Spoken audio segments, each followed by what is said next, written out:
Hey, greetings everyone. Glenn Kellaway from the basement.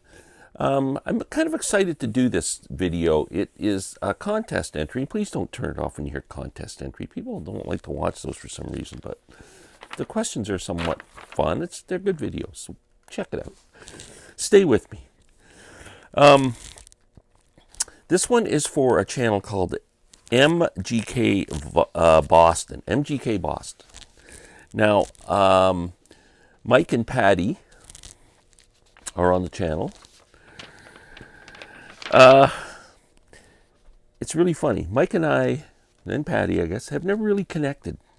And it's not for any reason. I don't know why. Because we share the same friends.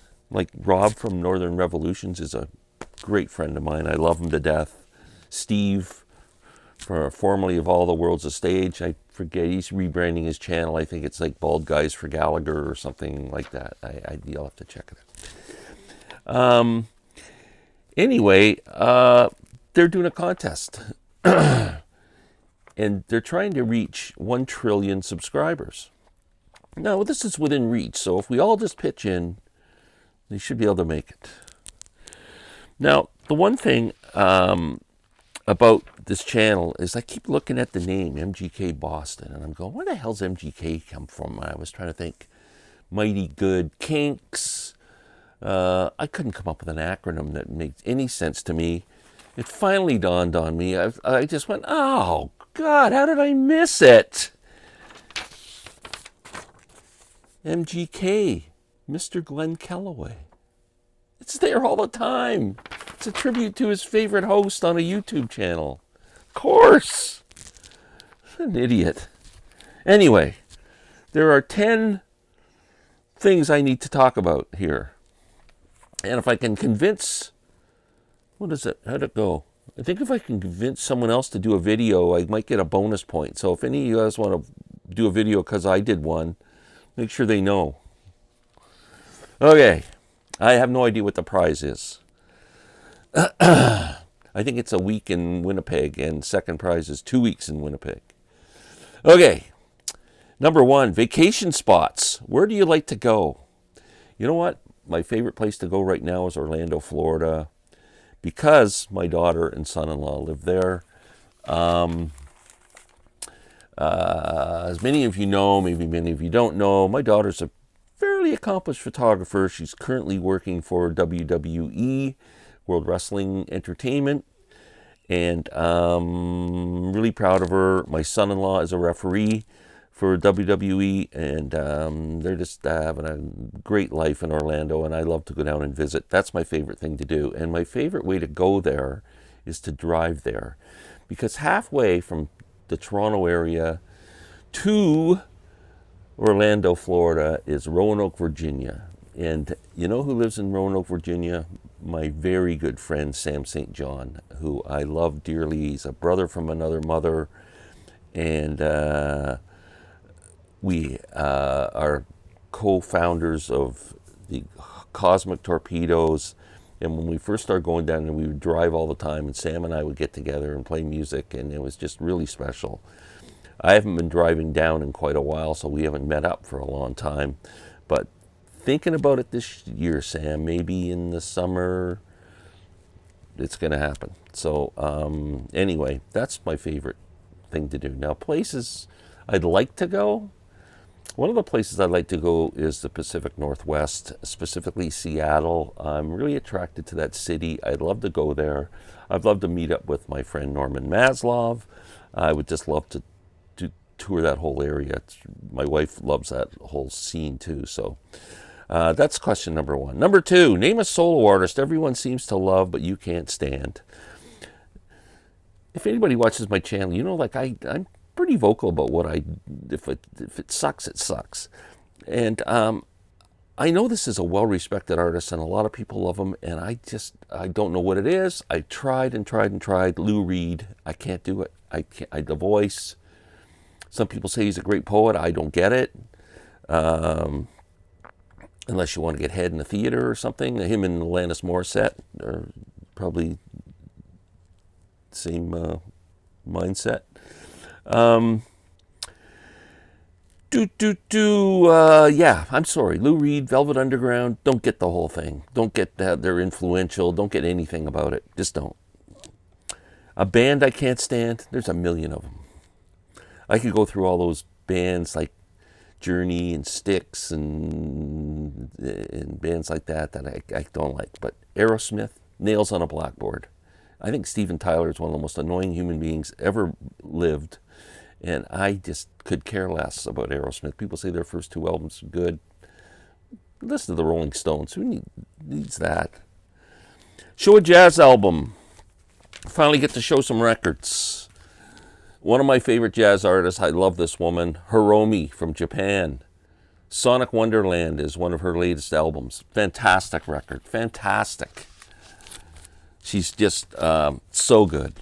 She plays with people like Simon Phillips. She's played with Chick Corea. She's played with Stanley, the bass player. Oh, having a senior's moment. Anyway, amazing musician.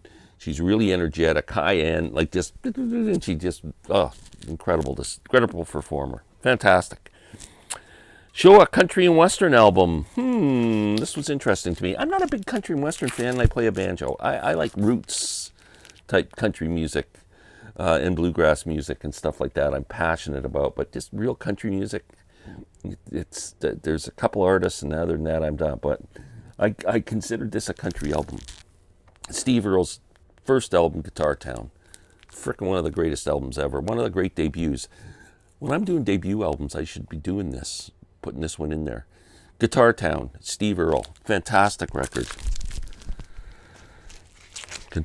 Catapulted him to superstardom.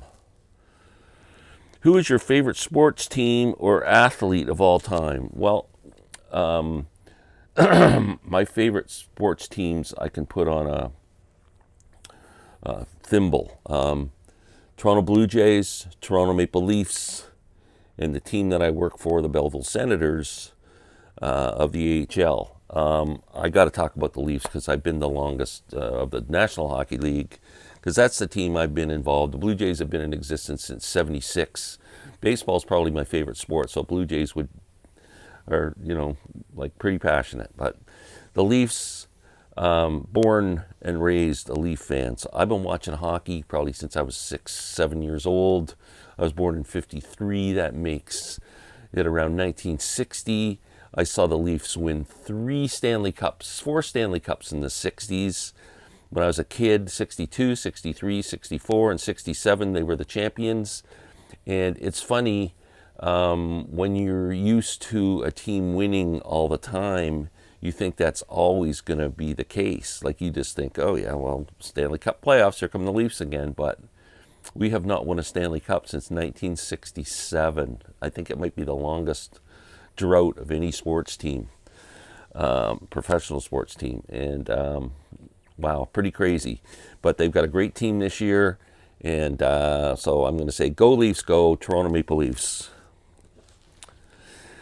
Okay, concert memory.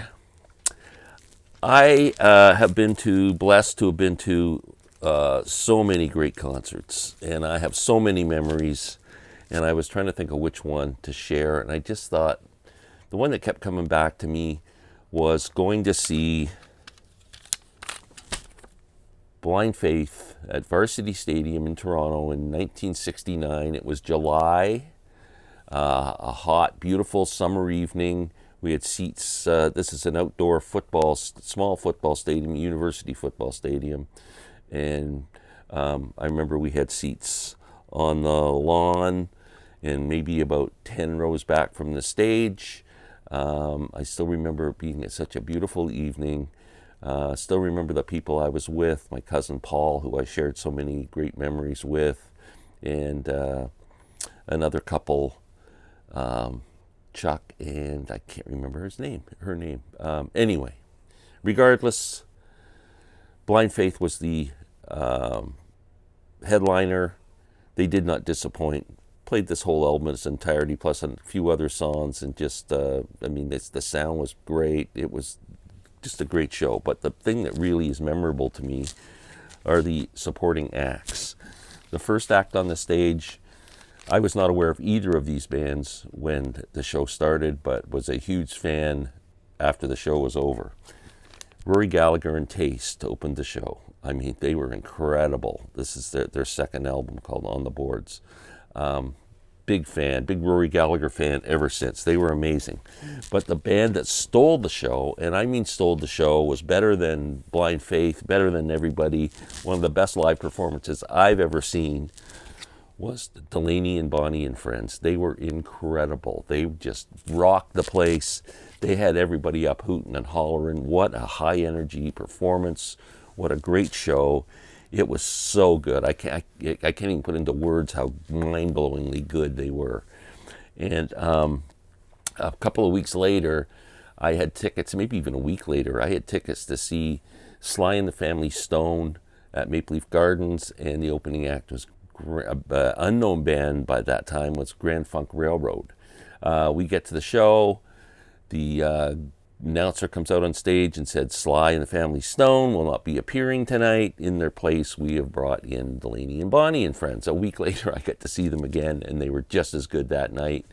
And Grand Funk opened that show. That was when their Red album, so their first album had been out, but I wasn't aware of them. Maybe people were.